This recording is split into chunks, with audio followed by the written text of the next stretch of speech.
Hey YouTube, today I want to talk about the large case Stockman.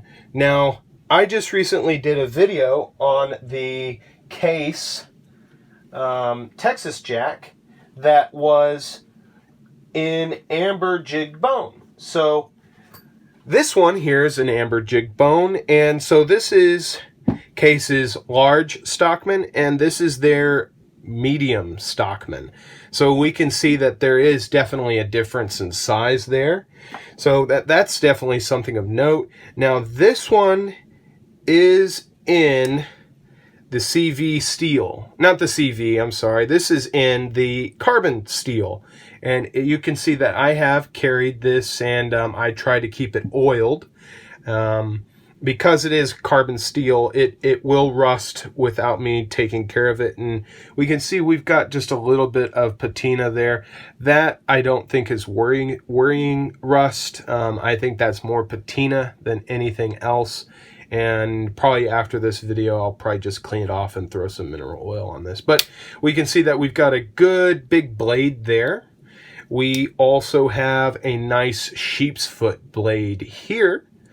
And see the chrome, not chrome, yeah, chrome, I think it's chrome vanadium, or they're CV steel. I don't know what this is. It may be maybe 1075 steel. So we've got the sheep's foot, and then we've got a nice spay blade here. So this is a wonderful, wonderful tool. I love using this blade for draw cuts, for opening packages.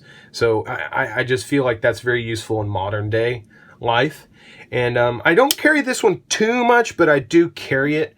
I appreciate this as more of a pocket jewelry item. Now in the States, these are not too expensive, but I know across the ocean in Europe that these can be quite dear items. So this is a wonderful knife. If you are not a knife guy, but wanting to give somebody a lovely knife that they could probably even hand down to their next of kin, this would definitely be the knife.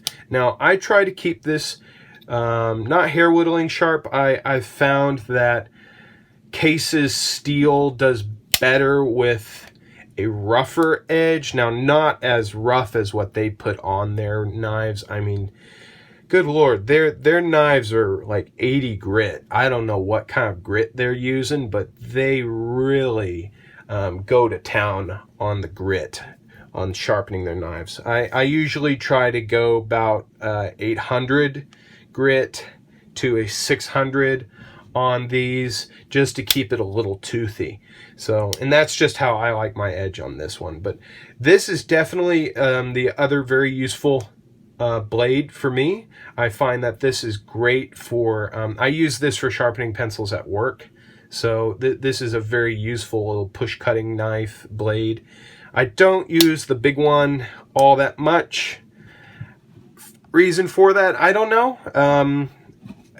I have used it to cut some steaks, so that was great, except the steel itself rolled rather quickly on a ceramic plate, so that was kind of like, well, shit, that kind of sucked. But you know, what can you do? That's what happens. Great on paper plates, because it just goes right through it. Just don't have anything juicy on that plate and it'll just seep right through. But I thought you guys would enjoy seeing this one. I don't carry it too much, but when I do use it, and I love this knife. I think it's something that everybody should either handle or get.